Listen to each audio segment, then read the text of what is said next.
నమస్తే, welcome to NCN news. నేను పుష్ప. బులెటిన్ల ముందుగా హెడ్లైన్స్. చేనేత కార్మికులకు 50 సంవత్సరాలకే పెన్షన్ అందిస్తున్నాం, మంత్రి వేణుగోపాలకృష్ణ.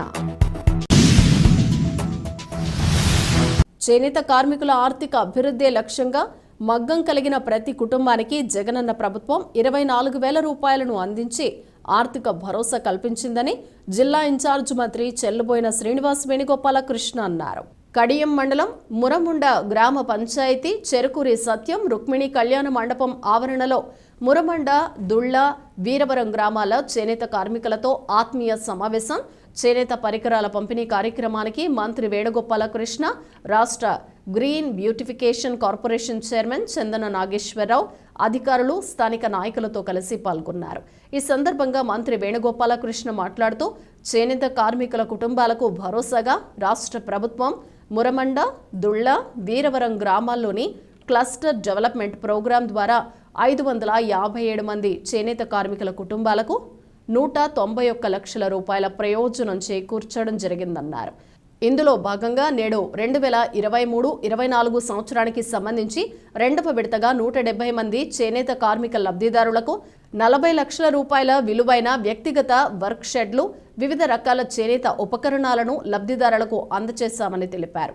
ఈ సమావేశంలో చేనేత జౌలి శాఖ ప్రాంతీయ ఉప సంచాలకులు Dhanunjayarao, AD K Peddiraju, DO Ravikumar, ADO Chetan, Jegurupadu sarpanch Yadavolu Satish Chandra, Stalin, Kadiyam society అధ్యక్షులు గిరిజాల బాబు, చేనేత శాఖ రాష్ట్ర డైరెక్టర్ దొంతంశెట్టి వీరభద్రయ్య, ఎంపీటీసీ మెల్లిమి గంగ, సర్పంచ్ అయినమిల్లి రుక్మిణి వెంకటేశ్వర్లు తదితరులు పాల్గొన్నారు.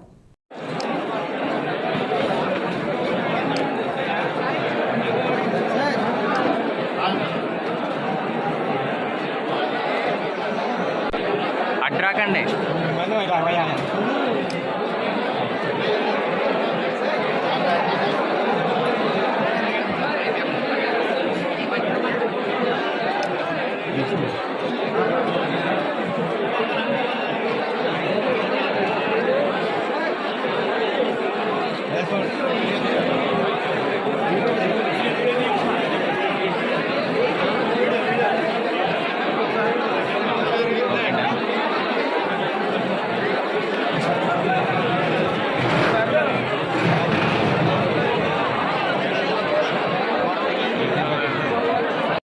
మనిషి అందానికి అంతే కదా. ఇవాళ లాల్చి వేసుకుంటే ఒకలాగా అందంగా కనపడతాను, చొక్కా వేసుకుంటే ఒకలా ఉంటాను, బనియన్ వేసుకుంటే ఒకలాగా ఉంటాను, పంచి కట్టుకుంటే ఒకలా ఉంటాను, రకరకాలుగా కనపడుతుంటాడు మనిషి. అత్యంత స్కిల్ ఉన్నటువంటి, అంటే నైపుణ్యం కలిగినటువంటి వృత్తి,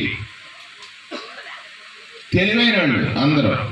రాజకీయం గురించి చాలా ఎక్కువ మాట్లాడేవారు మా గ్రామంలో ఉన్నటువంటి చేనేత కార్మికులు. కట్టడి అంటే మనం అనుకుంటే ఒకరికే ఓటేస్తాం అన్నప్పుడు వాళ్ళు ఏం చెప్పారంటే, నాకు చాలామంది ఆ ఊర్లో ఈ వృత్తి దొరక్క హైదరాబాద్ వెళ్ళిపోయి 6,000కి 7,000కి షాపులు ఎక్కువ. హైదరాబాద్, మలక్పేట ఈ ప్రాంతం వచ్చేసేవారు మా ఊరోళ్ళు.